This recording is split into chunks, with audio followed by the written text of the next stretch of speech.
children, welcome back to the English class. So far we have learned about pronouns and subjective pronouns.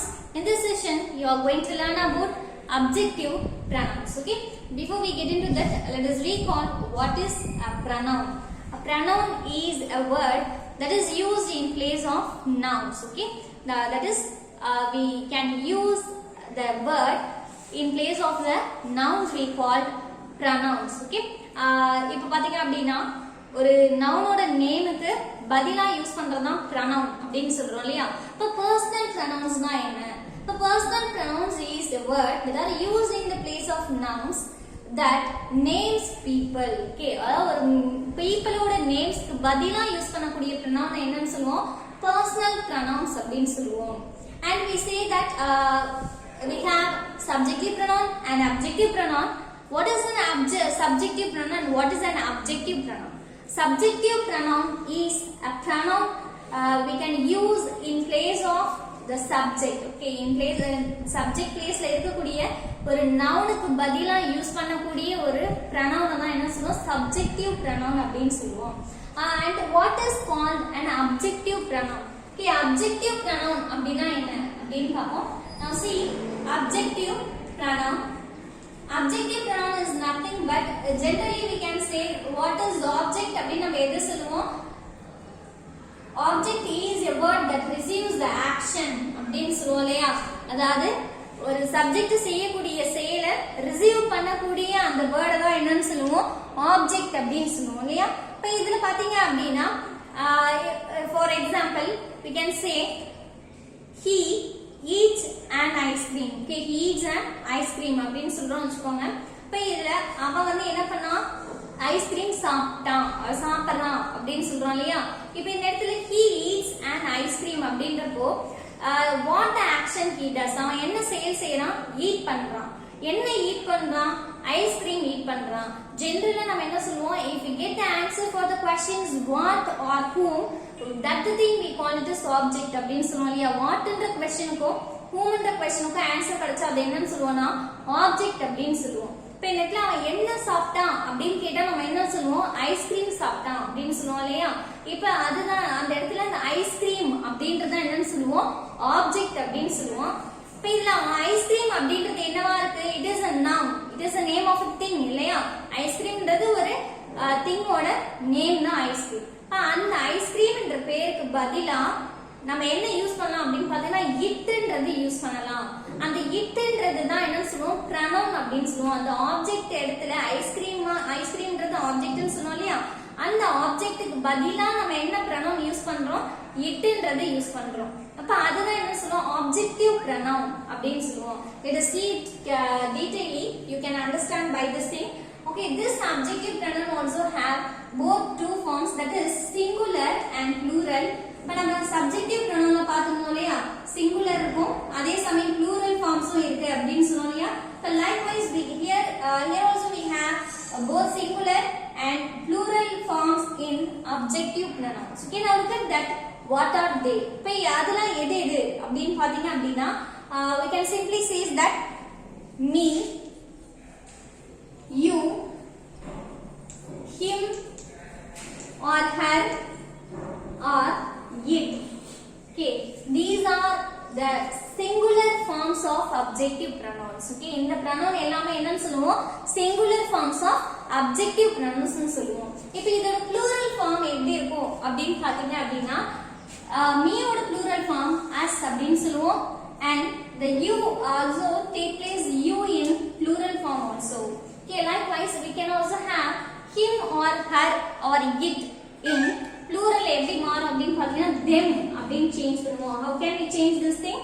them அப்படினு சொல்லுவோம். இப்போ இதுக்கெல்லாம் தமிழ்ல நம்ம எப்படி மீன் பண்ணுவோம் அப்படினு பாத்தீங்கன்னா மீனா எனக்கு என்னை அப்படினு சொல்லுவோம். இப்போ asனா என்ன அர்த்தம்னா நமக்கு நம்மை அப்படினு சொல்லுவோம். இப்போ இதுல you அப்படின்றது உனக்கு உன்னை அப்படினு சொல்லுவோம். ஆப்ஜெக்ட் பேஸ்ல வரும்போது இதோட மீனிங் என்ன ஆகும்? டிஃபர் ஆகும். இப்ப நம்ம சப்ஜெக்டிவ் pronounல என்ன பண்ணிருப்போம்? யூன்றது பார்த்திருப்போம். அந்த இடத்துல பார்த்தனா நீங்கள் அப்படினு சொல்லிருப்போம். சிங்குலரா இருந்தா நீன்னு சொல்லிருப்போம். இதுவே ப்ளூரலா இருந்துச்சுனா அப்படி சொல்லிருப்போம் நீங்கள் அப்படினு சொல்லிருப்போம் இல்லையா. in case of the objective pronoun we have the different meaning for you. That is, in singular we say that it is a உனக்கு உன்னை அப்படின்னு நம்ம தமிழ்ல சொல்லுவோம். ஓகே, இதுவே ப்ளூரலா இருந்தா உங்களுக்கு உங்களை அப்படின்னு சொல்லுவோம். அந்த யூக்கு எப்படி சொல்லுவோம்? உங்களுக்கு உங்களை அப்படின்னு சொல்லுவோம். இப்போ இதுல பாருங்க, him. himனா என்ன அர்த்தம்? அவனுக்கு அவனை அப்படின்னு சொல்லுவோம். her அப்படின்றது அவளுக்கு அவளை. லைக்வைஸ் இட்னா என்னப்பா சொல்லுவோம்? அதை அதற்கு அப்படின்னு சொல்லுவோம். இப்ப இதோட ப்ளூரல் ஃபார்ம் என்ன அப்படின்னு பாத்தீங்கன்னா them அப்படின்னு சொல்லுவோம். themனா என்ன? அவர்களுக்கு அவர்களை அப்படின்னு சொல்லலாம். இப்ப இதுவே வந்து ஒரு அனிமலோ பேர்டோ இல்லைன்னா திங்ஸோ இருக்கு அப்படின்னா அவற்றுக்கு அப்படின்னு சொல்லுவோம். அவைகளுக்கு அப்படின்னு சொல்லுவோம். அவைகளை அவைகளுக்கு அப்படின்னு தமிழ்ல சொல்லுவோம். Okay, here are the singular and plural forms of adjective pronouns. Okay, now have an example for each one of the pronouns we have here. Okay, now look at the first example. Okay, for me. Okay, me க்கு என்ன example சொல்லலாம் அப்படின்னு பாத்தீங்கன்னா we can simply say that the teacher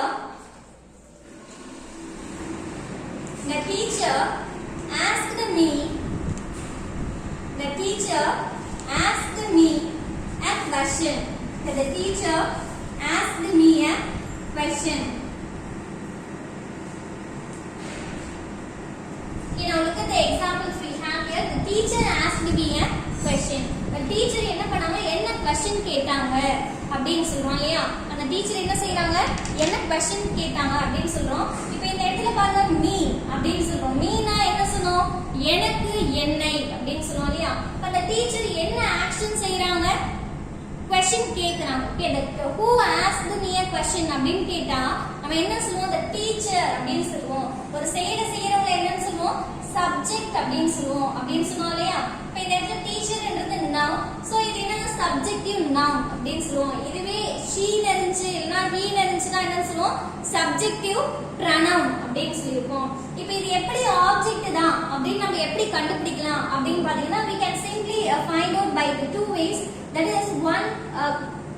is one of the thing is we are asking, if we ask the question what and we get an answer for that question means that thing we call it as object. And one more question also we have that is whom அப்படின்னு சொல்லுவோம். இதுக்கும் நமக்கு answer கிடைச்சாலும் இதே நம்ம என்ன சொல்லுவோம்? Object அப்படின்னு சொல்லுவோம். இப்போ now ask the question in this sentence. இப்போ இந்த இடத்துல இந்த ரெண்டு क्वेश्चंसல ஏதாவது ஒரு क्वेश्चंस கேட்டு இதுக்கு ஆன்சர் கிடைச்சதுன்னா அது என்னன்னு சொல்லுவோம்னா ஆப்ஜெக்ட் அப்படின்னு சொல்லுவோம். இப்போ இந்த இடத்துல இந்த क्वेश्चन கேட்டு பாருங்க. The teacher asked whom. Teacher asked the question to whom. Teacher question வந்து யாரை கேட்டாங்க அப்படின்னு சொன்னா என்ன சொல்லுவோம்? என்னை அப்படின்னு சொல்லுவோம். whomனா என்ன அர்த்தம்? யாரை யாருக்கு அப்படின்னு சொல்லுவோம் இல்லையா? இப்போ அதே மாதிரி what அப்படின்னா என்ன அர்த்தம்? என்ன எதை அப்படின்னு சொல்லுவோம். இப்போ இந்த இடத்துல பாருங்க, யாரை கேட்டாங்க? the teacher asked the question to whom. யார்கிட்ட கேட்டாங்க? யாரை கேட்டாங்க அப்படின்னு சொன்னா நம்ம என்ன சொல்லுவோம்? me அப்படின்னு சொல்லுவோம். அப்ப நமக்கு இதுக்கு என்ன கிடைக்குது? இந்த whomக்கு ஆன்சர் கிடைக்குது.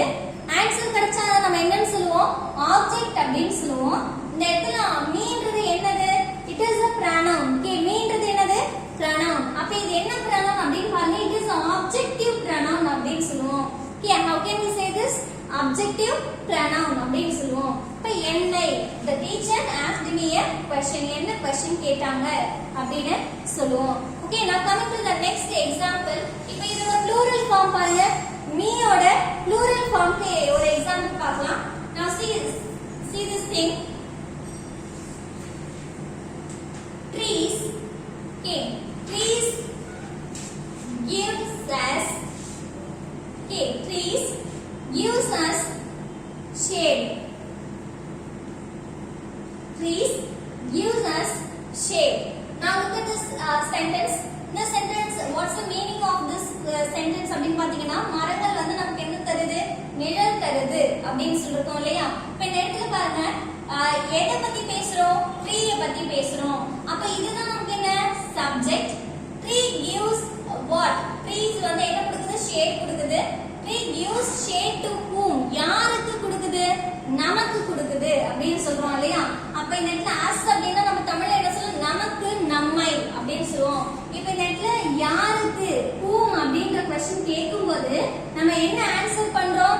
நமக்கு அப்படின்னு ஆன்சர் பண்றோம் இல்லையா? அப்பனா இதுதான் என்ன அப்படின்னு சொல்லுவோம்? ஆப்ஜெக்ட் அப்படின்னு சொல்லுவோம்.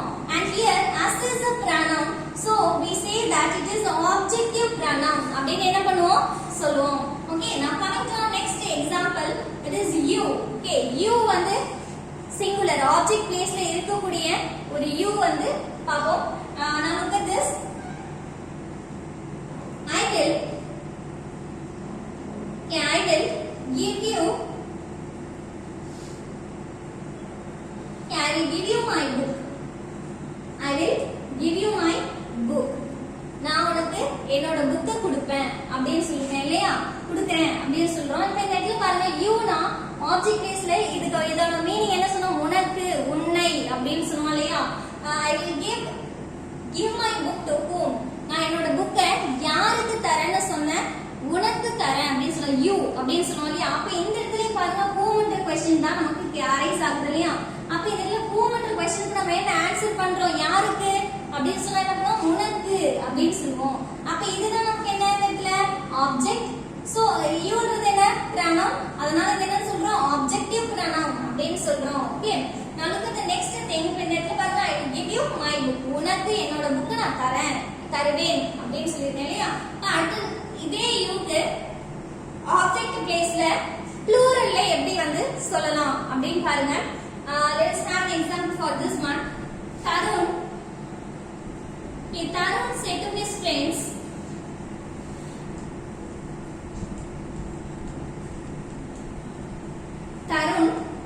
his friends, I want to meet you. Okay, I want to meet you.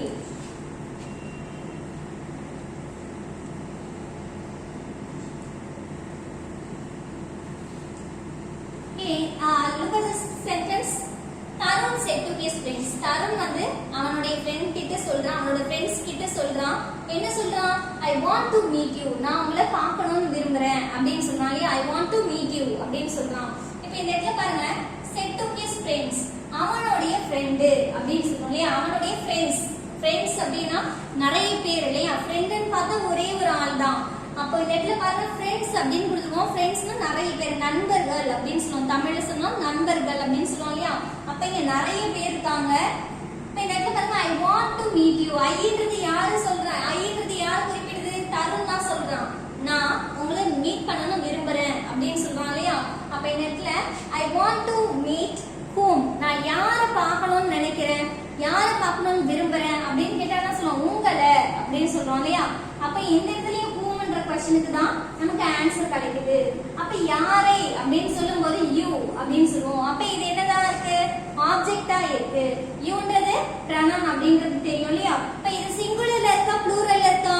நெட்ல youன்றது யார் குறிப்பிடுது? இந்த friends குறிப்பிடுது. நெட்ல friends அப்படின்றது நிறைய பேரா இருக்காங்க.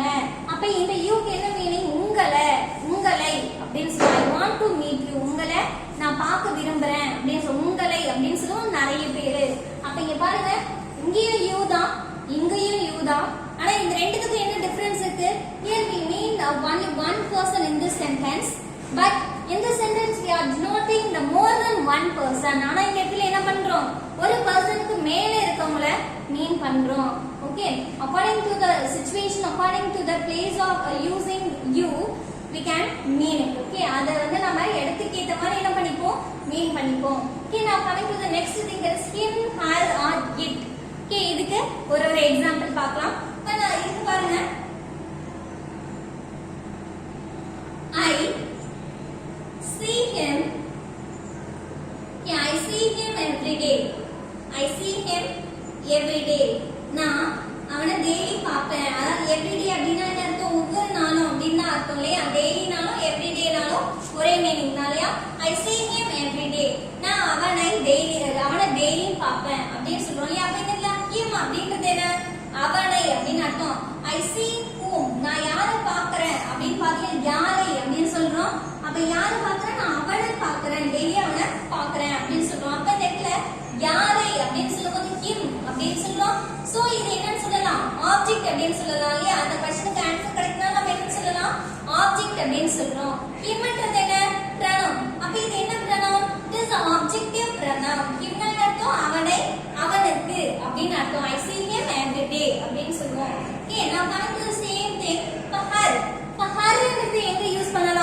அப்படின்னு பாருங்க.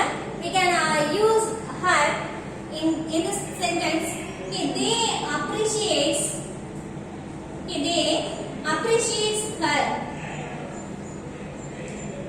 அவர்கள் அவளை appreciate பண்ணாங்க. appreciate அப்படினா என்ன சொல்லுவோம்? பாராட்டுறது அப்படின்னு சொல்லுவோம் இல்லையா? appreciate பண்றதுனா என்ன அர்த்தம்? பாராட்டுறது அப்படின்னு அர்த்தம். இப்போ இந்த இடத்துல பாருங்க her அப்படின்னு சொல்றோம். அவளை எல்லாரும் என்ன பண்ணாங்க? appreciate பண்ணாங்க, பாராட்டுனாங்க அப்படின்னு சொல்லி தேன்றது அவர்கள். Okay, who appreciates her? யார் அவளை வந்து appreciate பண்ணாங்க? தேன்னு சொல்லுவோம். ஒரு ஆக்ஷன் செய்றவங்க என்ன? subject. Okay, they appreciate whom? okay, whom do they appreciate அப்படின்னு சொல்லி கேட்டா நம்ம என்ன சொல்லுவோம்?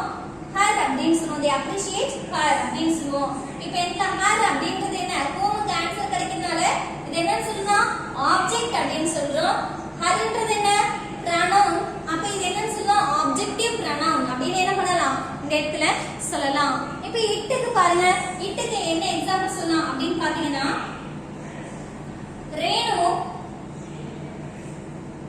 Renu has a bicycle. Renu has a bicycle. She